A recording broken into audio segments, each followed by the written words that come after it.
ত্রিপুরার উত্তর জেলার ধর্মনগরে ডেলিভারি কর্মী প্রসেনজিৎ সরকারের রহস্যজনক মৃত্যুর ঘটনায় অবশেষে মুখ খুললেন উত্তর জেলার পুলিশ সুপার অবিনাশ রায়। মঙ্গলবার তার কার্যালয়ে স্থানীয়দের একটি প্রতিনিধি দল জমা দিলেন।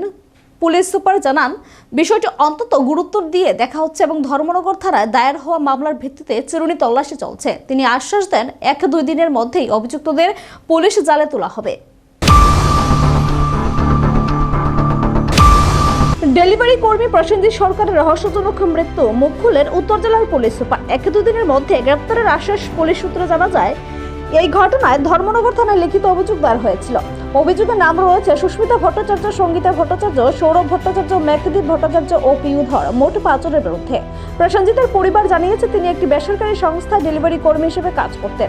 গত শনিবার একটি পার্সেল ডেলিভারিকে কেন্দ্র করে তুচ্ছ বিষয় নিয়ে অভিযুক্ত 5 জনের সঙ্গে তার বচসা বাঁধে। অভিযোগ 3 যুবতী ওই 2 যুবক মিলে প্রকাশ্য স্থানে প্রসেনজিৎ সরকারকে অপমান করে এবং নির্মমভাবে মারধর করে। শুধু তাই নয়, পুরো ঘটনার ভিডিও মোবাইলে ধারণ করে তা সামাজিক মাধ্যমে ছড়িয়ে দেওয়া হয়। পরিবারের দাবি, এই চরম অপমান ও মানসিক নির্যাতন সহ্য করতে না পেরে ঘটনার পর থেকেই নিখোঁজ হয়ে যান প্রসেনজিৎ। কিছু সময় পর রহস্যজনকভাবে তাকে ফাঁসিতে ঝুলন্ত অবস্থায় উদ্ধার করা হয়।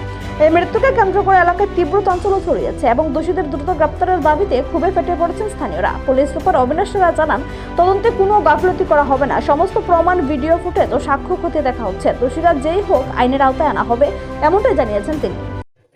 जो प्रसन्नजीत सरकार केस, जो 122 नंबर धर्मनगर पीएस केस है 2025, इसमें कल भी कामेश्वर गांव के लोग हमारे पास आए और उसके बाद काफी सारी टीम कंडक्ट करके कल लेट नाइट तक भी रेड्स किए गए सारे रिलेटिव के घर। एंड हम ये आश्वासन देना चाहते हैं कि नेक्स्ट 1-2 दिन में एंड हम जो एक्यूज है हमारे उसमें गिरफ्त में होंगे। एंड वो लोग भी डर के मारे कहीं छुपे हुए हैं, दे आर नॉट प्रोफेशनल, वो तो उनको भी डर है, इसलिए हम लोगों ने दोनों चीज कर रहे हैं, अपना एक्शन भी ले रहे हैं और उनके तक खबर भी पहुंचाने की कोशिश की जा रही है कि आप जल्दी से जल्दी कानून व्यवस्था मानते हुए पुलिस के पास आइए और अब लीगल में हेल्प करिए।